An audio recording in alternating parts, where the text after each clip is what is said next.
voilà salaamaaleykum suñu mbokk internet yi salaamaaleykum waa Guédiawaye salaamaaleykum monde sportif yi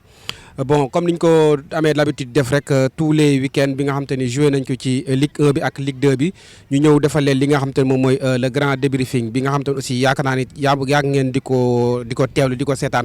tey aussi ñu ñëwaat defal leen li nga xam te moom mooy le grand débriefing ñu ñëw ci li nga xam te moom mooy journée bi nga xam te moom mooy week-end bi passé am nañ ay match yu am importance ci Ligue 1 bi ak li nga xam te moom mooy Ligue 2 bi concernant li nga xam moom mooy 7e journée bi donc bu ñu ñëwee ci Ligue 1 bi amoon nañ benn match bu am importance ci ki nga xam moom mooy AS Pikine moom moo recevoir ki nga xam moom mooy Seneps daal koy surprendre foofu ci stade Alassane Djigo ñëw fekk ko fa daal di koy dóor 2-0 Pikine bi nga xam te ni aussi moom moo nekkoon 5e ci championnat bi donc ak défaite bi mu am dafay ñëw ci li nga xam moom mooy 7e place bi Seneps ak victoire bi nga xam def na ko bu am solo fële ca Pikine dafay ñëw ci 11e place bi daal di ñëw ci li nga xam te moom mooy 8e place bi donc mu nekkoon match bu am solo fële ci stade Alassane Djigo Seneps fekk ko fa daal koy dóor 2-0 bu ñëwee ci beneen match bi dox ci diggante ki nga xam moom mooy Ndiambour ak ki nga xam moom mooy Jambar mu nekkoon aussi benn match bu am importance fële ci stade bu Louga Ndiambour moo recevoir ki nga xam moom mooy Jambar fekk ko fa daal di koy tenir en échec ñu def 1 but partout ki nga xam ne mooy bitu Ndiambour bi ki ko dugal mooy Amdi Niang à la 90e minute avant boobu Mohamedou Diaw bi nga xam moom moo nekk Jambar moom moo njëkk a dugal à la 73e minute donc ak match nul bi ki nga xam te moom mooy Ndiambour day recevoir ci 10e place bi Jambar aussi day recevoir ci li nga xam moom mooy 2e place bi. bu ñu ñëwee ci beneen match bi nga xam moo doxoon ci diggante Dakar Sacré-Cœur ak ki nga xam moom mooy Casa Sport Dakar Sacré-Cœur moom moo recevoir Casa Sport fële si stade Alassane Djigo daal di koy dóor 3-2 donc ñu gis ne aussi Dakar Sacré-Cœur moom moo nekkoon ci 12e place bi dafay jógee ci 12e place daal di ñëw ci li nga xam moom mooy 9e place bi Casa Sport boo xam day wàcc ak défaite bi mu am moom moo nekkoon ci 8e place bi mais day ñëw positionné wu à la 11e place du championnat donc bu ji Dakar Sacré-Cœur yi jàpp nañ Mamadou Lamine Sonko moo ko dugal à la 16e minute avant que doublé bi nga xam te ni doublé aussi de Mohamed Diop à la 45e ak li nga xam à la 43e ak li nga xam moom mooy à la 45e minute bitu Casa Sport yi mën na jàpp ne Abdoulaye Diédhiou moo ko dugal à la 3e minute ak Mahfous Kanté à la 50e minute donc mu nekkoon match bu am solo fële ci stade Alassane Djigo ci diggante Dakar Sacré-Cœur ak ki nga xam moom mooy Casa Sport te Dakar Sacré-Cœur dóor ko 3-2 mu nekkoon match bu bëri bii nag franchement. bu ñu ñëwee ci beneen match bi doxoon ci diggante ki nga xam moom mooy Génération Foot mën nañu jàpp ne actuellement nii équipe bi gën a nekk en forme ci championnat bi moom la dafa recevoir ki nga xam moom mooy NGB ñaari tali fële ci stade Denis Biram Ndaw daal di koy dóor ñaari bal ci dara mu nekk benn Dakar Sacré-Cœur bi nga xam te ne aussi dafa jóge ci victoire dellusiwaat si victoire bon dafa gën a suuxal ki nga xam moom mooy NGB ñaari tali parce que NGB ñaari tali ba léegi moom mooy occupé la 14e place ci li nga xam moom mooy championnat moom mooy dernière place moo ko occupé kii nga xam moom mooy GF nag ak victoire am bi dafay jóge ci la 7e place daal di ñëw ci 4e place bi donc mu am benn victoire bu nekk victoire bu am importance bi nga xam te ni kii mooy Génération Foot am na ko bitu Génération Foot yi mën na jàpp ne Pape Instant Badji moo ko dugal à la 29e minute ak Jean Baptiste Diouf moo ko dugal à la 57e minute bi ñëw ci beneen match bi nga xam moo doxoon ci diggante ki nga xam moom mooy Stade de Mbour ak ki nga xam moom mooy MPC mu nekkoon choc bi nga xam te ne moo amoon ci 7e journée bi wala mu nekkoon derby bi nga xam mooy derby Mbouroua doxoon te ci nga xam mooy Stade de Mbour mu recevoir ki nga xam mooy Mbour Petite Côte daal di koy dóor benn bal ci dara mu nekkoon benn match bu amoon importance aussi match bu amoon solo ci li nga xam moom mooy ñaari équipe yi parce que ku wax Dakar Sacré-Cœur ku wax Stade de Mbour wax li nga xam te moom mooy Mbour Petite Côte wax na choc li nga xam moom mooy 7e journée bi la woon Stade de Mbour moo ko dóor di félicité waa Stade de Mbour yëpp en passant par Gabonais ak ñoom Doulaye ñi nga xam ñoom ñooy Anthony ñi nga xam ñoom ñoo faral li nga xam te moom mooy Stade de Mbour di félicité di encouragé aussi waa waa Mbour Petite Côte di ci jaaree ki nga xam moom mooy waa Mbour Petite Côte yëpp donc mën nañ jàpp ne aussi Stade de Mbour dafay jóge ci la 6e place ci li nga moom mooy victoire am bi daal di ñëw ci li nga moom mooy 3e place su championnat bi Mbour Petite Côte bon day jóge ci 9e place bi ak défaite bi mu am daal di ñëw sur la 12e place donc l'unique but match boobu mën na jàpp ne Abdallah Gningue moo ko dugal à la 84e li nga xam moom mooy minute donc bu ñëwee ci li nga xam aussi mooy match Teungueth FC bi waroon dox ci diggante ak Douane match boobu mën nañ jàpp ne dañ ko repoussé waat parce que li ko waral xam ngeen ko kii di Teungueth FC dafa demoon di jouer ji li nga xam moom mooy la Ligue des Champions fële ca Tunisie moom ak li nga xam moom mooy Espérance de Tunisie kii nga xam te moom mooy Teungueth FC Espérance de Tunisie moo ko dóor 2-1 mu nekkoon aussi benn résultat mën nañ jàpp ne bu am solo expérience bi nga xam Teungueth FC am na ko dem déplacement fële ci nga xam moom mooy Tunisie Espérance dóor ko 2-0 ma joxaale leen aussi li nga xam moom mooy programme prochaine rencontre bi nga xam Teungueth FC war na ko recevoir samedi 23 muy mardi fële ci stade Lat Dior ci diggante moom ak Zamalek bu Égypte donc di leen ñaanal aussi ñu am victoire ci seen diggante ñoom ak li nga xam moom mooy Zamalek bu Tunisie. beneen match bi doxoon ci diggante US Gorée ak Jaraaf aussi dañ ko remettre waat dañ ko repousser waat li ko waral aussi moom mooy aussi match barrage bi nga xam aussi kii nga xam moom mooy Jaraaf aussi daf ko joué ju woon fële ca li nga xam moom mooy Zimbabwe di mook ak FC Platinum mu ñëw fekk foo aussi FC Platinum def déplacement bu am solo daal koy dóor 1-0 donc mu nekkoon match bu am solo bi nga xam te ni Jaraaf def na ko déplacement daal di dóor ki nga xam moom FC Platinum ci li nga xam moom mooy barrage yu phase aller yi ci Ligue Coupe CAF. jàpp na aussi match retour bi mi ngi koy am fii dimanche le 21 fële ci stade Lat Dior aussi ñuy souhaiter bonne chance ki nga xam ne mooy Jaraaf parce que bu génn ci match boobu rek yaakaar naa ni dafay dugg directement ci li nga xam te moom mooy phase de poule ci coupe CAF bi donc ma ñëw ci classement li nga xam moom mooy Ligue 1 bi Jaraaf bu Dakar moo occupé la première place malgré li nga xam te ne moom mooy match retardam bi ak 13 points Jàmbaar moom moo ñëw à la deuxième place ak 12 points troisième bi Stade de Mbour victoire am bi mu am ci kaw li nga moom mooy MPC dafay ñëw ci troisième place bi ak 12 points US Gorée moom moo ñëw ci li nga xam te ne moom mooy treizième position bi ak 4 points NGB ñaari Paris moom moo occupé la dernière place ak li nga xam te ni moom mooy 3 points donc mën nañ def benn récapitulatif li nga xam te ni moom moo am ci 7e journée bi mën nañ jàpp ne 12 buts la ñu marqué benn match nul moo am boo xam te ni seulement un but partout la donc boo xoolee ci remarque bi ñu def aussi ci partout ci stade yëpp am nañ li nga xam te ni moom mooy but ci stade yëpp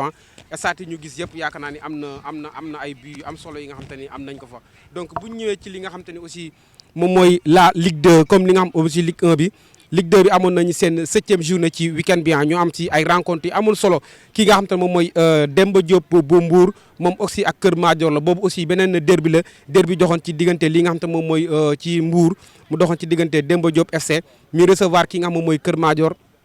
daal di koy dóor ñaari bal ci li nga xam te mooy benn donc victoire Demba Diop boobu daf koy fexe day tax mu jóge ci li nga xam moom mooy la 9e place daal di ñëw ci li nga xam te moom mooy 7e place bi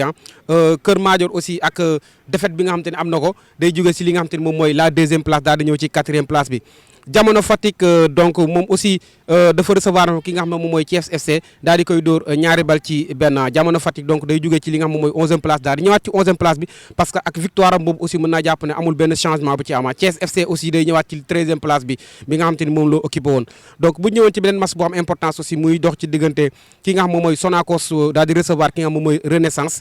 Sonacos Renaissance moo ko surprendre daf ko fekk fële daal di koy dóor benn bal ci dara défaite Sonacos boobu day tax mu jóge ci la 2e place ñëw ci 5e place da ngay gis ne kon aussi championnat Ligue 2 bi seere bi nga xam te ne ku ci am défaite rek yaakaar naa da ngay gën a suuf ci suuf ku ci am victoire aussi da lay yóbbu ci kaw parce que défaite bi nga xam Sonacos am na ko dafay jóge ci 2e place bi daal di ñëw ci li nga xam moom mooy 5e place daal di perte li nga xam ne mooy 3 rangées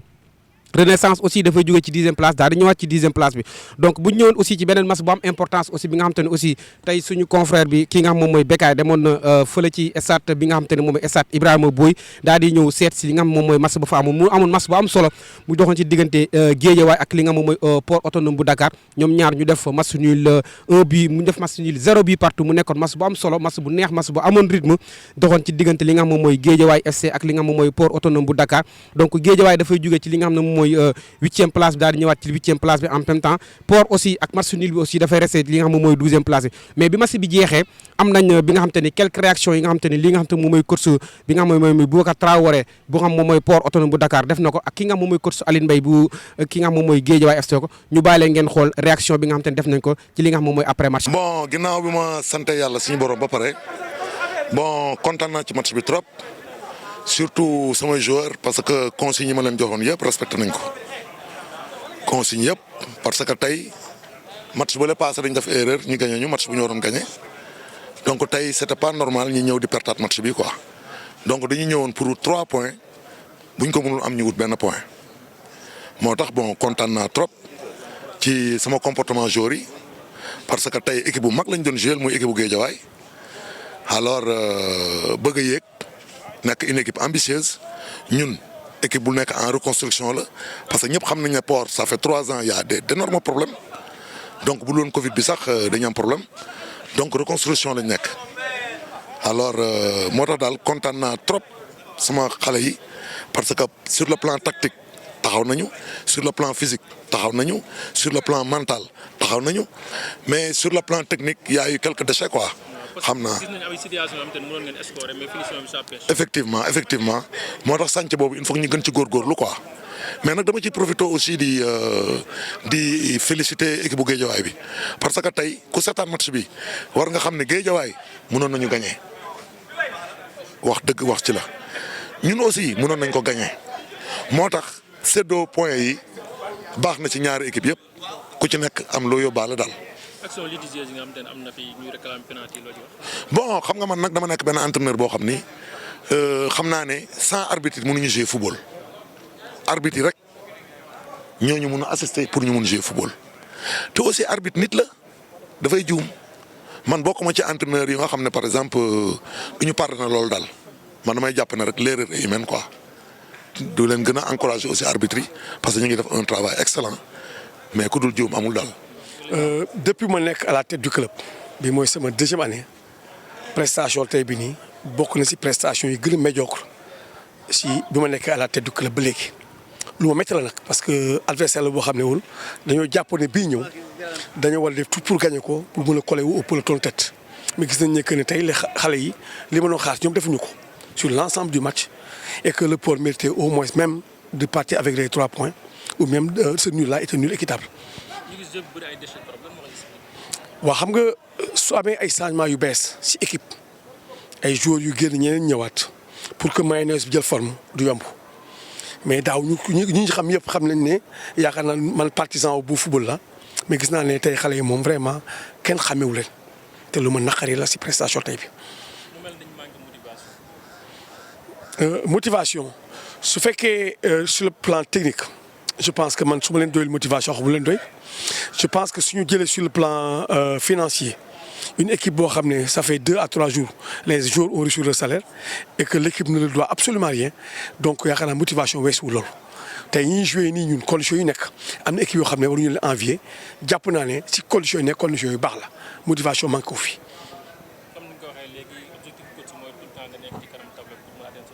Waaw mais nag ñi koy sori parce que bi ñu génn journée bi ñu passé Linguère bi nekk ci kaw. am na moitié une poignée yu am na 2 fois poignée yi am amoon na 16 au moment yu nekkoon à 8 tey mi ngi woon Africa Promo jàpp naa ne dans le pire des cas da koy gagné parce que gis naa ne amul photo entre ñoom ñaar te moom aussi à domicile ku fa jaar da lay dicter sa loi donc tam loolu ci la bokk mais présentement il va falloir ñu daal di xoolaat suñu ambition à la baisse parce que li ñu wane nii par rapport ak ni ñu xamee équipe bi am na différence bu mag a mag. voilà donc gis ngeen réaction bi nga xamante ni ki nga xam moom mooy Aline Mbaye def na ko ak coach Boubacar Traoré bi nga xamante def na ko concernant li nga xam moom mooy 7e journée ci Ligue 2 mu nekkoon match bu am solo li waxoon naa leen ko match bu bëri bi nga xamante ni tamit bu amoon solo ci li nga xam moom mooy Guédiawaye FC ak li nga xam moom mooy Port Autonome ñu continuer toujours ci li nga xam moom mooy Wakama aussi amoon match bu am solo bi nga xamante ni aussi recevoir oon na ki nga xam moom mooy EJ Fatick mu nekkoon ñaari équipe aussi yi nga xamante ni aussi amoon nañ yaakaar bu baax ci ñoom ki nga xam moom mooy Wakam daal di recevoir fii si stade Amadou Barry ki nga xam moom mooy EJ Fatick ñoom ñaar ki nga xam mooy Wakam moo ko dóor benn bal ci dara donc Wakam ak victoire am bi day tax mu jógee ci la 7e place daal di ñëw ci li nga xam moom mooy 3e place bi EJ Fatick donc day jógee ci ak défaite am bi day jógee sur la 5e place daal di ñëw ci li nga xamante ne moom mooy la 9e place di encourager aussi waa EJ Fatick yëpp di ko jaarale si ñoom Ndoof ñoom Aba ak ñi nga xam ñoom ñooy Ousmane di leen féliciter bu baax a baax loolu encourager aussi ci li nga xam moom mooy défaite bi nga xamante ni championnat bi jeexagul bu ñu ñëwee ci beneen équipe bi nga xamante ni mooy équipe bon en top bi nga xamante ni nekk nañ ci li nga xam moom mooy championnat Ligue 2 bi moom moo nekk équipe bi nga xam moo nekk en forme actuellement ni muy la Linguère de Saint-Louis dafa recevoir ki nga mooy Africa Promo daal di koy dóor li nga xamante ni mooy ñaari bal ci dénga donc ñu jàpp ne aussi Linguère mi ngi ci yoonam di dema donc actuellement boo xoolee moom mooy la seule équipe bi nga xamante ni ba fi ñuy waxee ni amagul li nga xamante moom mooy défaite donc boo xoolee am na victoire yu bari ak benn match nul kese la am donc mu nekk équipe bi nga xamante ni vraiment am nañ yaakaar bu baax ak lancé bi nga xamante ni nekk na ko bu continuer nii mën nañ jàpp ne ci ñaari yi nga xam te ñooy yëg ci première division ci la bokk parce que day génn gagné recevoir la gagné mu am solo li nga xam te ñu ngi koy def donc ba léegi aussi day occuper li nga xam moom mooy première place bi ki nga xam mooy Africa Promo ak défaitam bi aussi day gën a suux si li nga xam ne mooy bas tableau pour actuellement ni moom moo occuper la dernière place du classement beneen match bu am solo aussi amoon fële ci nga xam moom stade Lat Dior ki nga xam moom mooy Amitié dafa recevoir ki nga xam moom mooy Ducan ñoom ñaar ñu def match nul li nga xam te moom mooy 2 buts partout mu nekkoon match bu am solo match bu neex donc Amitié bi nga xam te moo nekkoon ci 4e place bi ak match nulam bi dafay remonter ñëw ci li nga xam moom mooy la 2e place du championnat Duc donc day ñëw si ak match nulam bi day occuper toujours la 6e place du championnat donc ma ñëw jox leen li nga xam moom mooy classement bi nga xam moo am ci li nga xam moom mooy Ligue 2 bi Linguère bi nga xam te ak victoire am bi day tax mu am li nga xam moom mooy 19 points ci championnat donc moom mi ngi sànni Karawasan comme ni ñu koy waxee ki nga xam moom mooy Amitié mu occuper la 2e place ak 12 points ki nga xam mooy Ezo moom moo ñëw sur la 3e place ak 11 points que Kër Madior moom moo occupé la 4e place ak 11 points 5e bi la Sonacos 11 points 6e bi Duc 10 points 7e bi Demba Diop FC ak 10 points donc bu ñu ñëwee ci li nga xam te moom mooy 8e bi Guédiawaye moo ko occupé ak la 9e 9 points 9e bi EJ Fatick la 9 points 10e bi Renaissance 9 points 11e bi Jamono la ak 8 points 12e bi Port Autonome bu Dakar moom moo occupé la 12e place ak 6 points Thiès FC moom moo occupé la 13e place ak 4 points ki nga xam te ne moom mooy Africa Pro moom moo fermé la marge ak 2 points la moo nekk ak 14e. donc bu ñu defee récapitulatif ci li nga xam moom mooy li des ci Ligue 2 bi mën na jàpp ne 15 bi la ñu marqué ci Ligue 2 bi 2 matchs nuls moo fa am benn match nul kese moom moo fa am li nga xam moom mooy 0-0 te moom moo doxoon li nga xam moom moo doxoon ci diggante Port Autonome bu Dakar ak li nga xam moom mooy GFC. donc bu ñu ñëwee ci programmation bi donc li nga xam moom moo nekkoon ci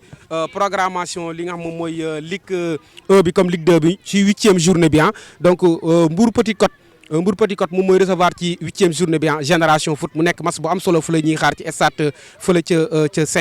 Mbour NGB Ñaari Tali moom mooy recevoir AS Pikine ki nga xam moom mooy CNEPS Excellence moom mooy recevoir ki nga xam moom mooy Casa Sport match boobu aussi mën na jàpp dañ ko reporté ki nga xam moom mooy Jaraaf aussi moom mooy recevoir stade de Mbour match boobu aussi yaakaar naa dañ ko reporté Jàmbaar moom mooy recevoir ki nga xam moom mooy US Gorée AS Douane